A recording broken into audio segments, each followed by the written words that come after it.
Distribuição Europa Filmes do Brasil. Versão brasileira Lip Sync, São Paulo. História das religiões. Shintoísmo.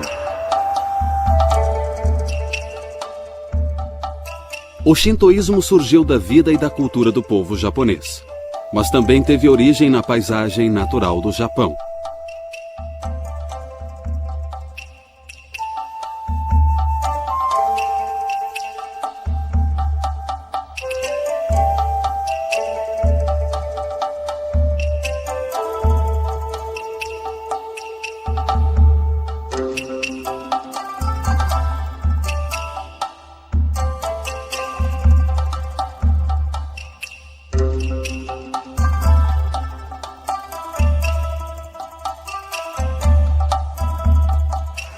O Japão é um país feito de 4 grandes ilhas e muitas outras menores, todas situadas a leste da China e Coreia, no Oceano Pacífico.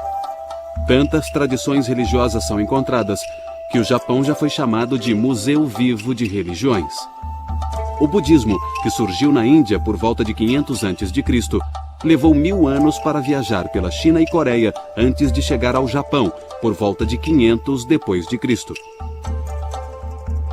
Através dos séculos, as tradições chinesas do confucionismo e do taoísmo também foram transmitidas ao Japão, embora tenham sido aceitas mais como ideias filosóficas e éticas.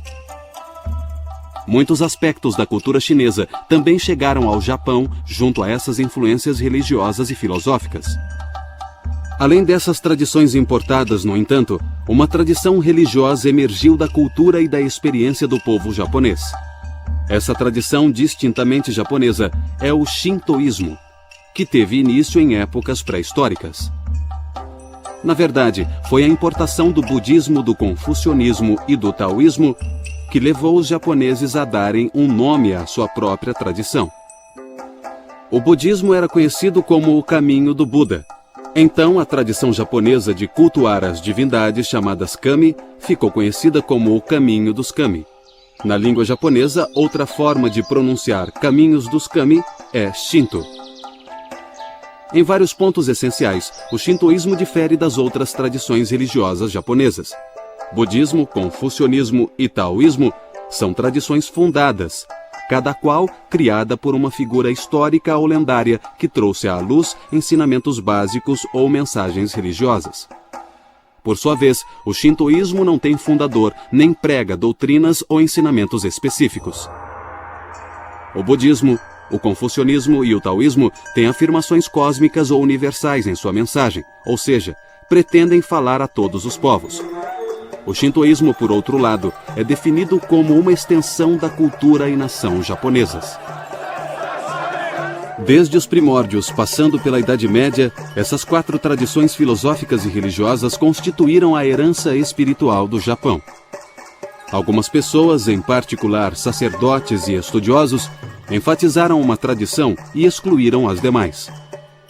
Mas a maioria das pessoas, na maior parte do tempo, participava de várias ou de todas elas.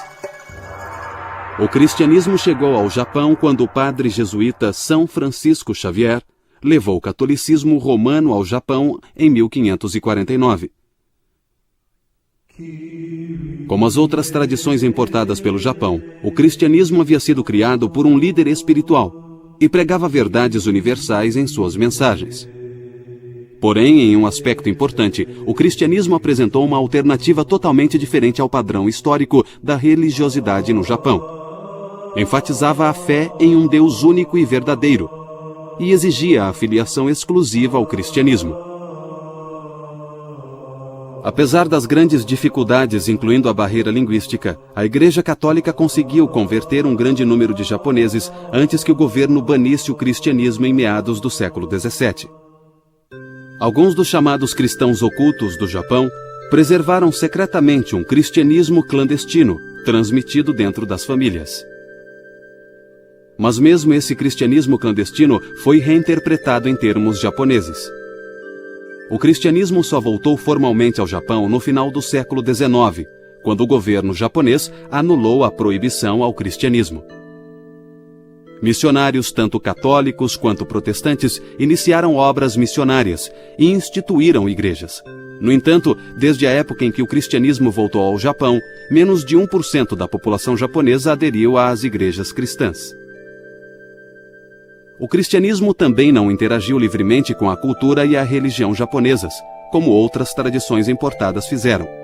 Por exemplo, o ideal confucionista de lealdade e obediência aos pais integrou-se de tal forma à vida do Japão que geralmente é visto como genuinamente japonês e não como algo estrangeiro. O mesmo vale para as práticas budistas de culto aos ancestrais. Embora tenha influenciado as ideias éticas e sociais do Japão, o cristianismo ainda é visto como uma religião estrangeira. Há certa tendência no Ocidente de julgar outras tradições religiosas pelo que as pessoas acreditam ou não acreditam. Nós perguntamos, você é isso ou aquilo? Você é cristão ou é budista? E no caso do Japão, as pessoas geralmente dizem, não, eu não sou religioso, não creio nessa divindade em especial, não vou a esse santuário em particular. A verdade é que fazemos a pergunta errada.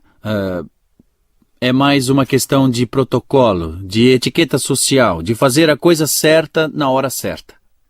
O povo japonês também participa de práticas religiosas e costumes populares que são transmitidos fora do âmbito religioso tradicional. Esses costumes são parte de sua vida doméstica, de seu trabalho e de suas tradições locais.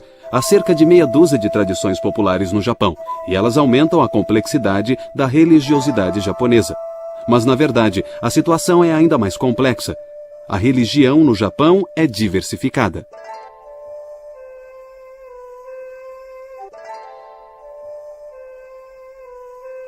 Assim como o cristianismo na Europa ou Estados Unidos, inclui muitas ordens religiosas e centenas de congregações protestantes. No Japão, o budismo é dividido em ramificações principais com muitas congregações. O shintoísmo também não é uma religião muito unificada, com sua diversidade de festivais, práticas e santuários shintoístas. O budismo expressa o caminho do Buda e seu iluminismo. O confucionismo exprime o caminho de Confúcio e seu ideal de harmonia social. O taoísmo pode ser visto como o caminho do lendário Lao Tzu e seu ideal de harmonia com a natureza. E o cristianismo é o caminho de Jesus Cristo com seu plano de salvação. O melhor indício para o caminho shintoísta é a própria palavra. Kami é uma concepção antiga no Japão para o que é venerado e pode se referir a um ou vários objetos de adoração. O termo kami, mais ou menos como a palavra lápis, pode ser singular ou plural. E é mais amplo e mais flexível do que o termo Deus.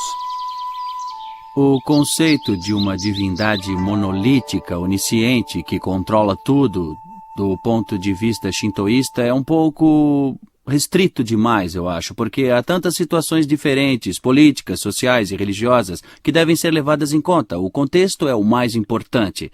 Então, não surpreende que haja divindades diferentes para diferentes tipos de contexto. E mesmo hoje, você pode invocar uma divindade específica para um rito de purificação e outra divindade se você quer entrar para uma boa universidade, outra divindade se você está abrindo um negócio ou se está começando um projeto que custa dinheiro.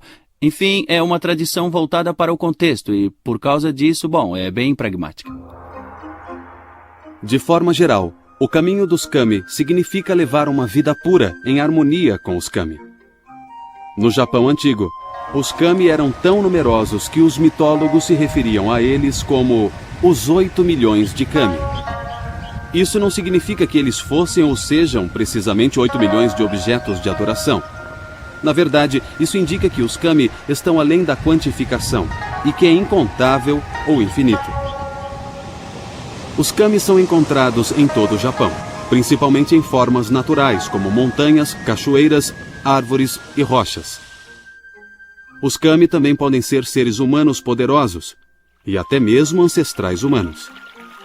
Como não há um equivalente a kami em nossa língua, geralmente não é traduzido.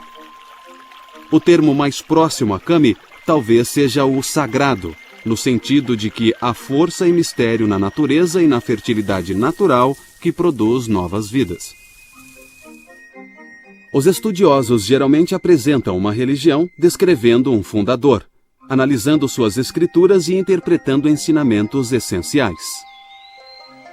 Mas no caso do shintoísmo, se quisermos saber sobre o caminho dos kami, talvez seja melhor observarmos como é feita a adoração aos kami.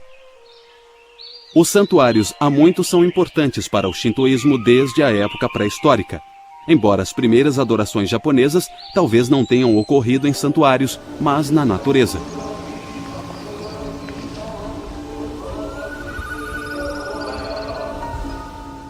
Atualmente, os santuários são encontrados em todo o Japão, tanto nas cidades quanto no campo. Os santuários são bem diferentes entre si. Eles podem ser enormes e imponentes ou podem ser minúsculas casinhas. Alguns são antigos, outros são construções recentes. Todo japonês mora perto de um santuário shintoísta. Tradicionalmente, o santuário mais perto de casa é considerado o santuário protetor da família. Os japoneses não fazem cultos ou santuários shintoístas como cristãos ou judeus fazem em suas congregações num dia específico da semana. Os japoneses, ao invés disso, visitam os santuários shintoístas em ocasiões específicas para orar ou pedir ajuda ou talvez participar de um festival anual. Várias características distinguem e preservam o caráter sagrado do santuário shintoísta e seu solo. Na entrada do santuário fica a arcada, ou portão sagrado, chamado de tori.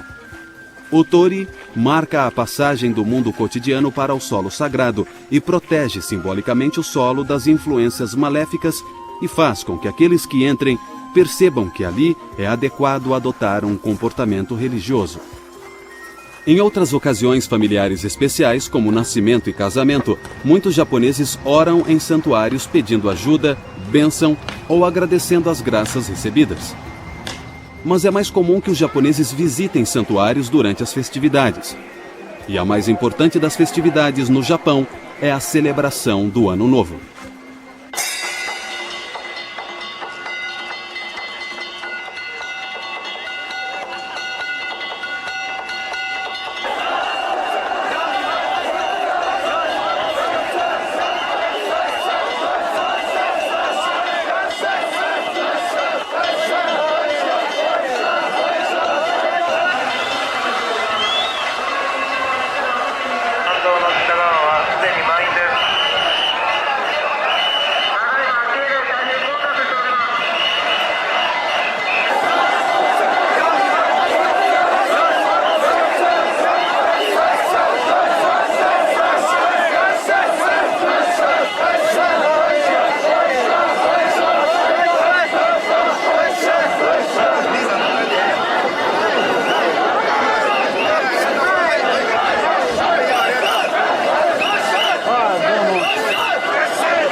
86% da população japonesa compareceu no Ano Novo de 1998 para fazer uma visita aos santuários shintoístas, provavelmente para comprar algo daquele santuário, como um amuleto ou algum tipo de talismã. Eles o penduram em casa para proteger a casa e as pessoas que moram lá. Eles podem também pendurar nos seus carros para ter segurança no transporte ou amarrar numa bolsa que carregam todos os dias para o trabalho ou a escola. Então, é uma questão de hábito, e com o tempo, esses hábitos trazem um sentimento para eles que induz ou encoraja a crença. Então, primeiro é um hábito, uma etiqueta social, fazer a coisa certa na hora certa para poder se livrar da ansiedade, para poder se fortalecer e talvez mais tarde a fé surgirá. Na entrada do santuário e nas calçadas ao lado do santuário principal, há muitos ambulantes vendendo comida, quinquilharias e souvenirs. Muitas luzes são penduradas e acesas à noite e pode haver música ao vivo ou gravada. Multidões se aglomeram nesses santuários. Geralmente há tanta gente que é preciso que a polícia os controle.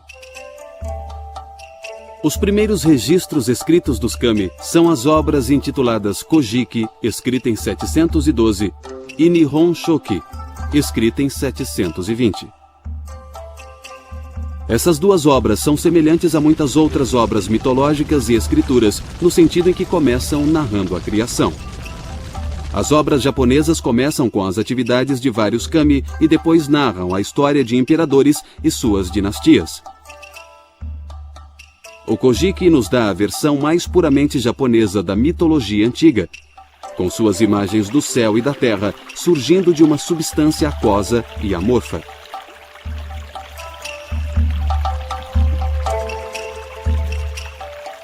O Nihon Shoki entrelaça a mitologia japonesa a conceitos filosóficos chineses, usados para interpretar a criação. Algumas passagens iniciais do Nihon Shoki referem-se aos conceitos chineses do Yin e Yang, ou seja, o negativo e o positivo, ou o feminino e o masculino. As crenças e os costumes antigos do Japão foram inicialmente influenciados pelos chineses, por volta de 500 d.C. Nessa época, a crença antiga nos kami e outras crenças foram reinterpretados pela ótica chinesa. Os principais desses kami são o casal divino Izanami e Izanagi, que são responsáveis por boa parte da criação, além da deusa do sol, Amaterasu, de quem toda a linhagem imperial descende. O Kojiki e o Nihon Shoki são os textos mais antigos de que se tem notícia da mitologia japonesa antiga e são um registro importante das antigas crenças do Japão. Mas eles não são considerados escrituras sagradas como a Bíblia do cristianismo ou os Vedas do hinduísmo. Os sacerdotes e pensadores shintoístas dão a eles um status de sagrado, mas o povo japonês os vê como escritos imaginários e fantasiosos. Em outras palavras, lendas, e não escrituras sagradas. O shintoísmo tem um lado bastante pragmático, principalmente no contexto dos rituais, onde a divindade pode ser invocada para se fazer presente. Mas, claro, a divindade pode se manifestar em qualquer momento e em qualquer lugar. Então, há sempre um aspecto de imprevisibilidade e espontaneidade na divindade shintoísta que pode se manifestar como um tufão, ou como um raio, ou como um trovão, ou como um rio que acaba transbordando.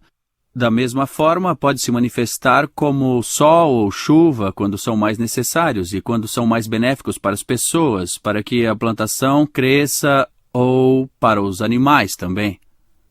As crenças e os hábitos japoneses já existiam há muitos séculos antes de terem sido registradas no Kojiki e no Nihon Shoki.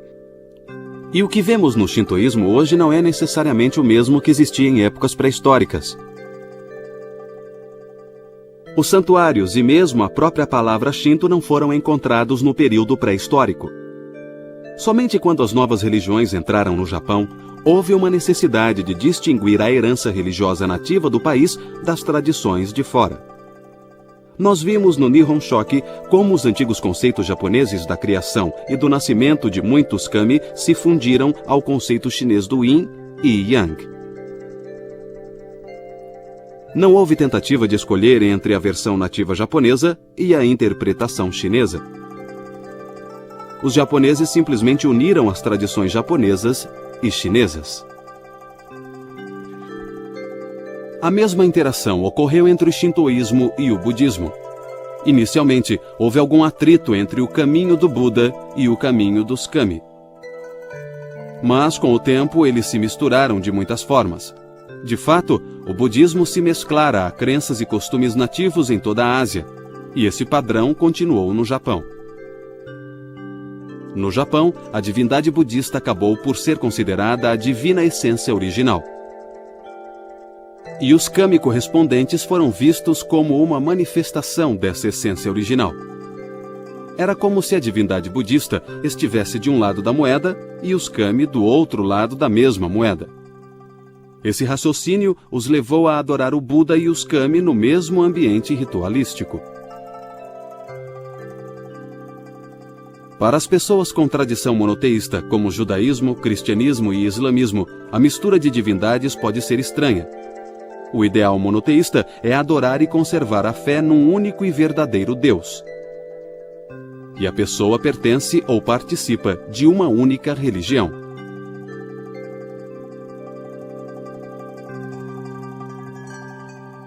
Mas em quase toda a Ásia e no Japão em particular, o padrão dominante é o que podemos chamar de afiliação múltipla. Aqui, a pessoa participa de mais de uma tradição religiosa.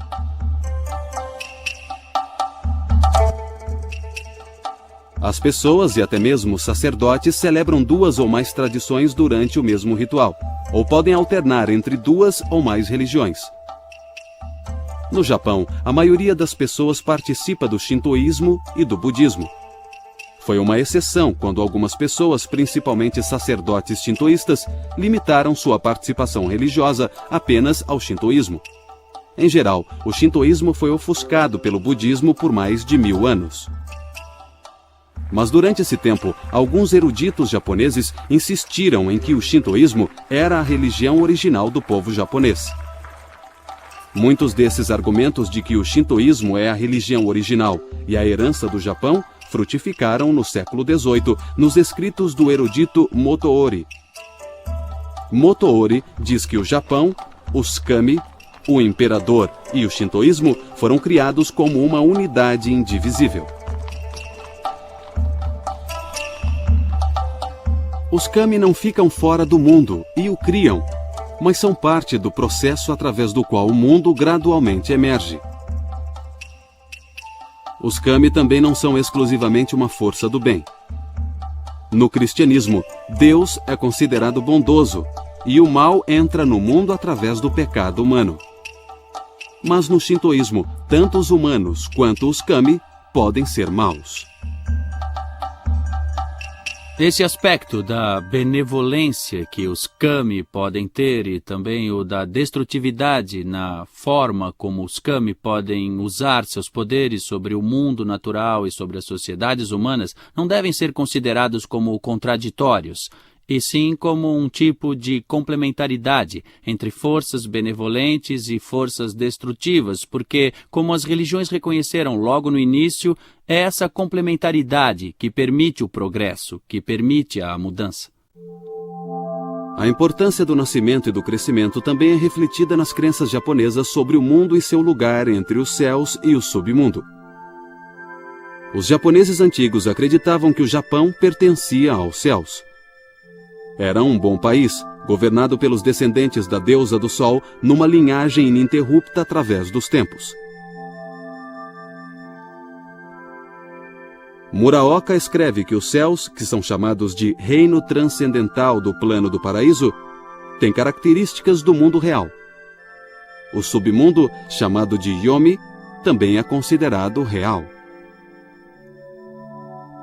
É importante lembrar que, embora haja esse conceito de divindades nos kami shintoístas, que vem do céu, do plano elevado do céu para o plano terreno, não devemos considerá-las sobrenaturais, ou seja, acima ou separadas do mundo natural, porque essas divindades são partes essenciais de como as coisas acontecem no mundo natural. Uma das características dos kami shintoístas é que eles vêm e vão, eles não vivem neste mundo. É comum dizer que o shintoísmo é uma religião da natureza e que as divindades vivem em árvores, em cachoeiras ou em rochedos. Os sacerdotes certamente afirmam que essas divindades vêm e vão, que elas podem ser chamadas para descer dos céus e depois podem ser mandadas de volta, porque ninguém quer uma divindade poderosa e instável vagando pela plantação, nem quer ficar lidando com esse visitante celestial tão importante. Um princípio básico do shintoísmo é que a vida envolve inevitavelmente uma tensão entre a pureza e a impureza. O objetivo da vida deve ser maximizar a pureza. Assim, o fiel se aproxima dos bem-aventurados kami e recebe sua bênção.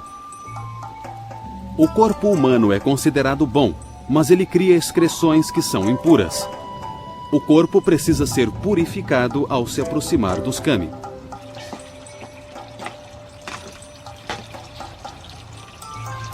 Os japoneses veem a purificação de uma forma que lembra os antigos rituais israelitas.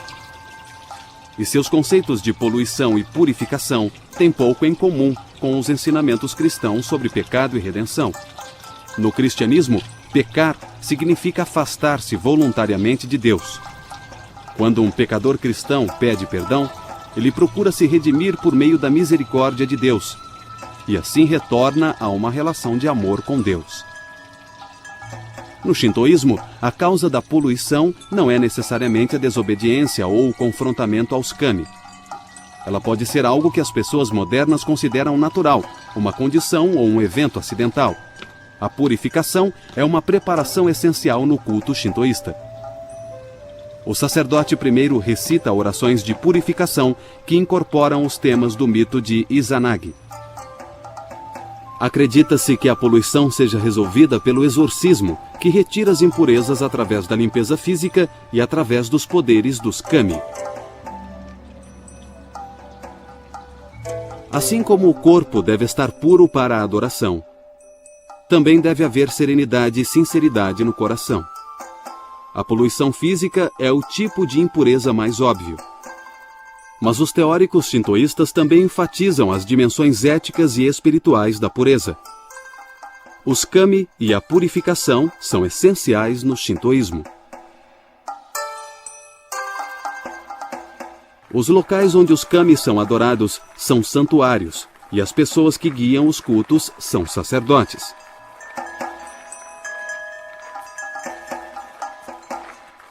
Os dois locais mais importantes são o sacrário, chamado de Honden, e o salão de adoração, ou Haiden.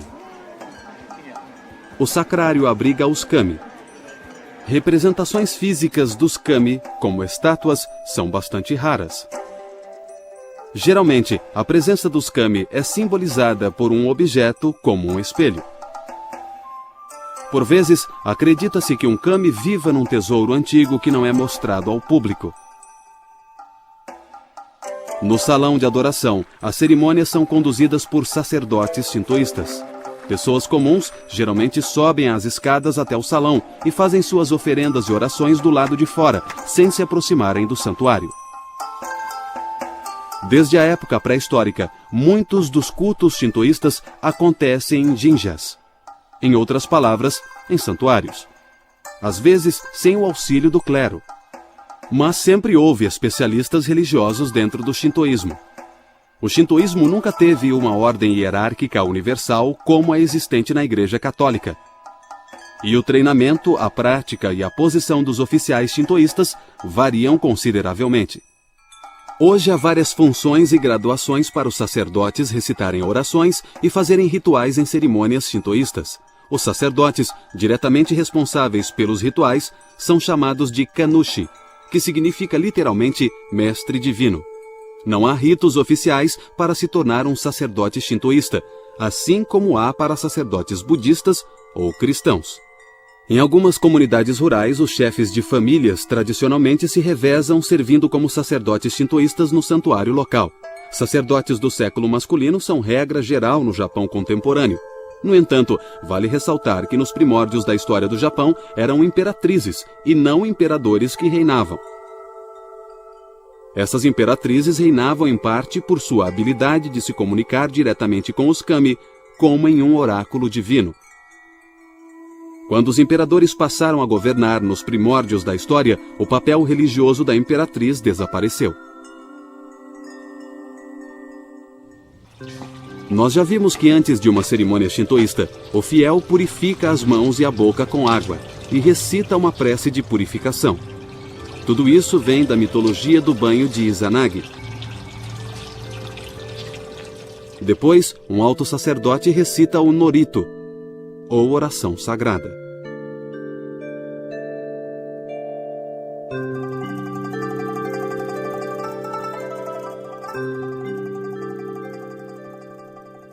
Todos os presentes se ajoelham enquanto o ritual invoca ou convoca os kami. Há mais música e outras oferendas. As oferendas mais importantes são galhos da árvore sagrada conhecida como sakaki. Assim como nos rituais de várias outras religiões, o shintoísmo acredita que os kami participam das oferendas espirituais. A comunicação com os kami termina quando a oração anuncia a ascensão dos kami.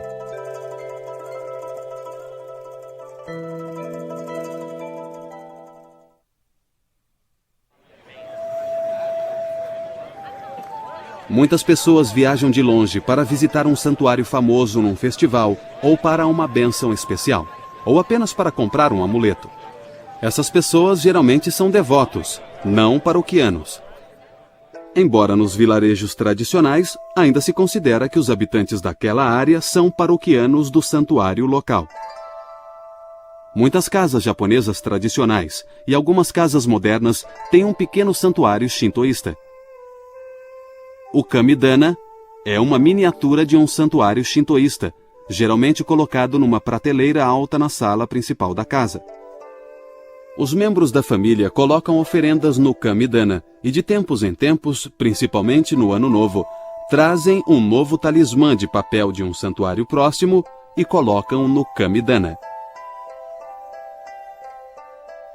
Na antiguidade, os membros de um clã adoravam o mesmo kami. Mas na época medieval, as pessoas que moravam perto de um santuário automaticamente eram consideradas paroquianas daquele santuário. Em outras palavras, a afiliação a um santuário shintoísta dependia da residência do fiel. Todos dentro daquela área eram considerados abençoados ou protegidos pelo mesmo kami. Há sempre essa ênfase na orientação para o mundo, que tem, como dizemos hoje, uma perspectiva shintoísta. Existem divindades da terra, do mundo natural, dos espíritos ancestrais que devem ser controlados e mantidos. Agora, em cima disso tudo, há as tradições do budismo, do confucionismo, do taoísmo e mais tarde até do cristianismo, que não se chocam, que estão em harmonia, que estão sincretizadas com essa orientação mais antiga.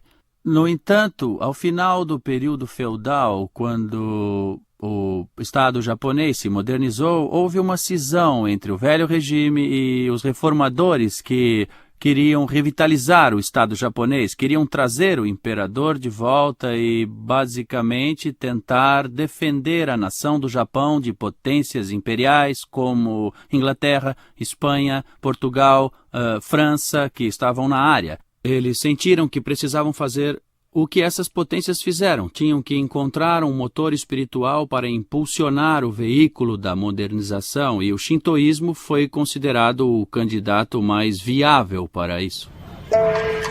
Mas nos tempos modernos, sobretudo com a maior liberdade religiosa no Japão após a Segunda Guerra, a situação dentro do shintoísmo mudou consideravelmente. Com mais mobilidade social e com o relativo anonimato das grandes cidades, muitos japoneses não veem sentido em serem devotos de um determinado santuário. Na verdade, muitos japoneses sequer sabem qual santuário abriga o kami protetor da área. Uma das formas com que o shintoísmo ajudou o processo de modernização foi criando uma noção de comunidade, de que nós japoneses somos um só povo, porque basicamente até 1868 o Japão era uma região fragmentada com determinados clãs dominando determinadas áreas. Mas de 1860 em diante surgiu essa noção de entidade legal da nação japonesa, do Estado japonês. Então o Japão teve que ser criado. O imperador foi um agente disso. Os kami e o alinhamento dos kami, o envolvimento dos kami com cada comunidade, com a vida das pessoas comuns, também foi muito importante em todo esse processo de criação do Estado japonês moderno. Parte disso ainda está conosco hoje no Japão, porque ainda fornece uma explicação para o universo, para as relações sociais, para a relação que as pessoas têm com o mundo natural.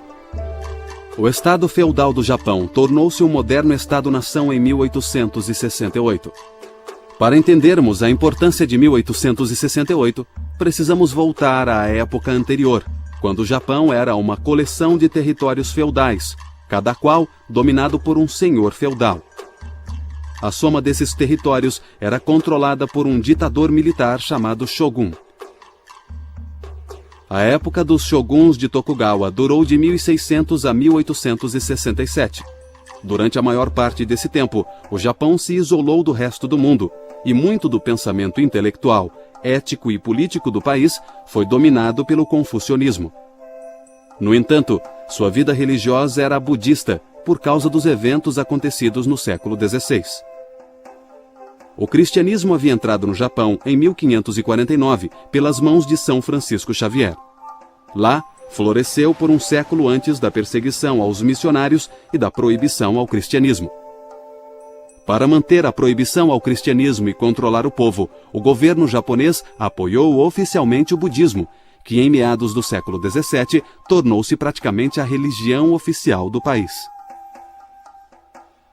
Toda família devia pertencer a um templo budista local, e todos os nascimentos, casamentos, mortes e mudanças de endereço eram registrados lá.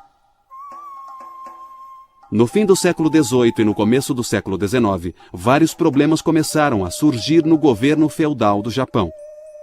As desigualdades econômicas entre ricos e pobres levaram à revolta de camponeses e rebeliões urbanas.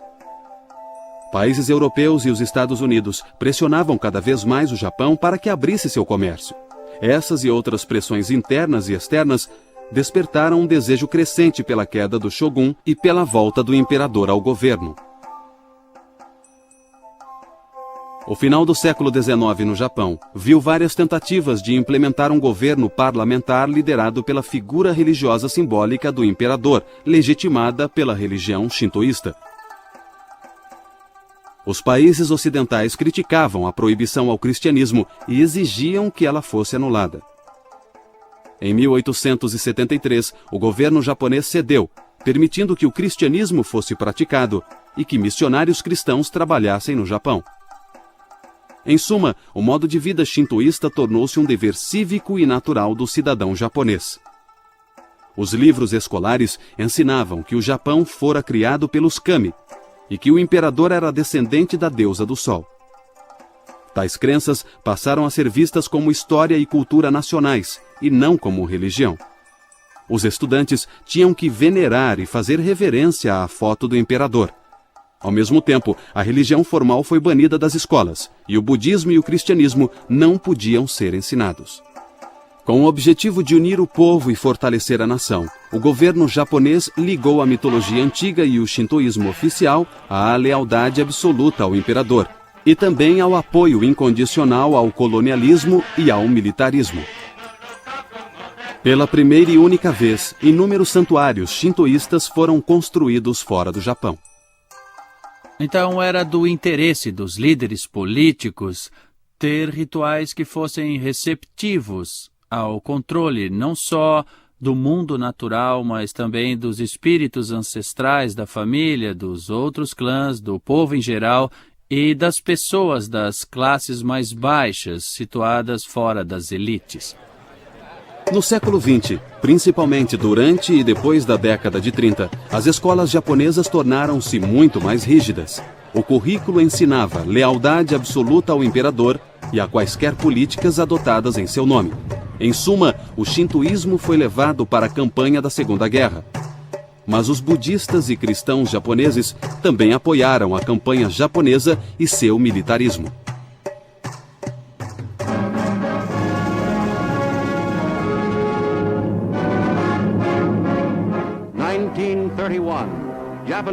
Em 1931, tropas japonesas partem para a conquista da Manchúria. Japão, o primeiro dos países agressores desta guerra, saiu na frente há 14 anos numa escala de conquistas internacionais. Xangai, em 1937, guerra aberta contra a China. O mundo ainda não sabia como lidar com tamanha agressão. Os diplomatas japoneses, falando na Liga das Nações, tentaram justificar seus crimes contra a paz e a decência e depois se retiraram.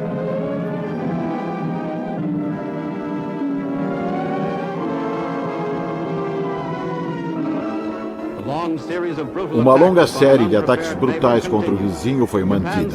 O Japão deseja um novo império.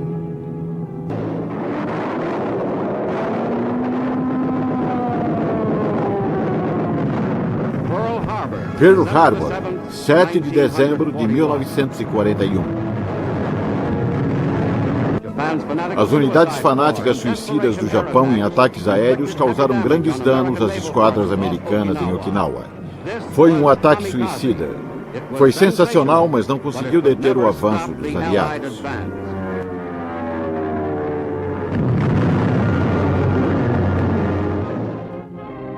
A Segunda Guerra terminou em 1945 com uma grande derrota para o Japão. O pensamento colonial japonês desmoronou. Todas as religiões japonesas a haviam apoiado, mas o shintoísmo fora a mais identificada com a guerra. Quando o Japão se rendeu incondicionalmente em 1945, os aliados impuseram várias condições para a religião. Pela primeira vez na história do Japão, haveria completa liberdade religiosa, não só como ideal, mas também como prática de fato.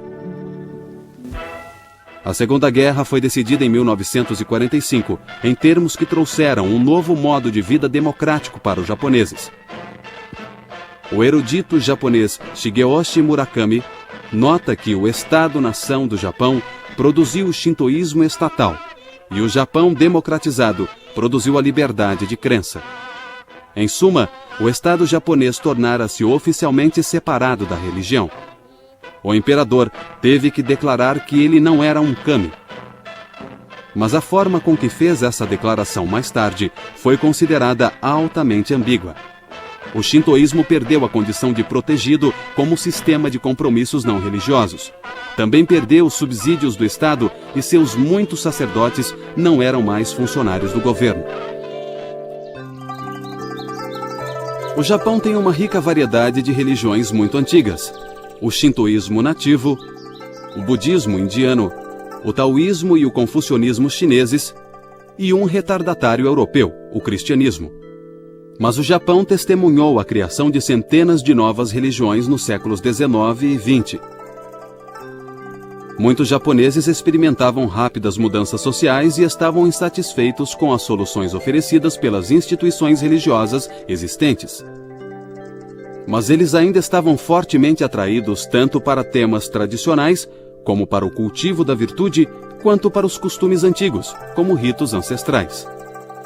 Muitos japoneses foram atraídos por líderes religiosos que desenvolveram seus próprios ensinamentos e práticas, que ajudavam a resolver questões de destino pessoal e ordem social. O povo japonês ainda acreditava, em parte, nas divindades budistas e nos kami shintoístas. Mas muito da vitalidade dessas tradições era encontrado não nos aspectos organizados do shintoísmo e budismo, mas em suas práticas religiosas populares. Isso abriu caminho para as novas religiões que logo surgiriam.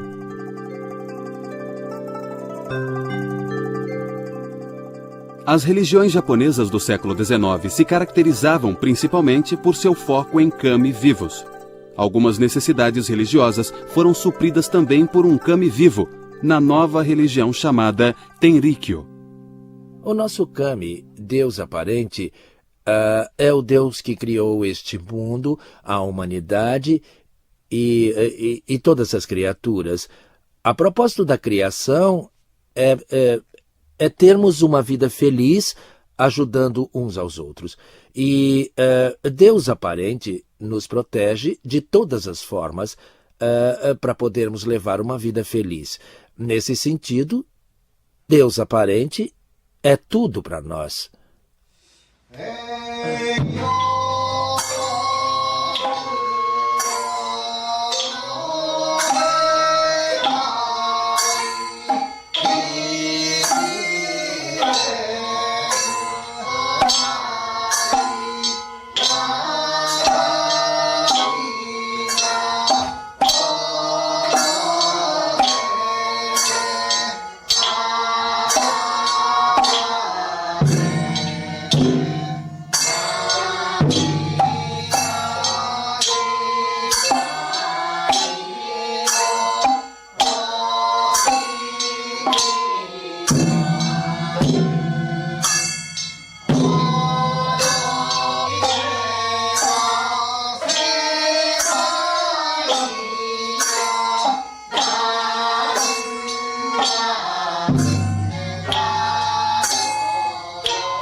Assim, O shintoísmo resiste de formas estranhas, muitas delas sob a superfície de rotinas e compromissos diários.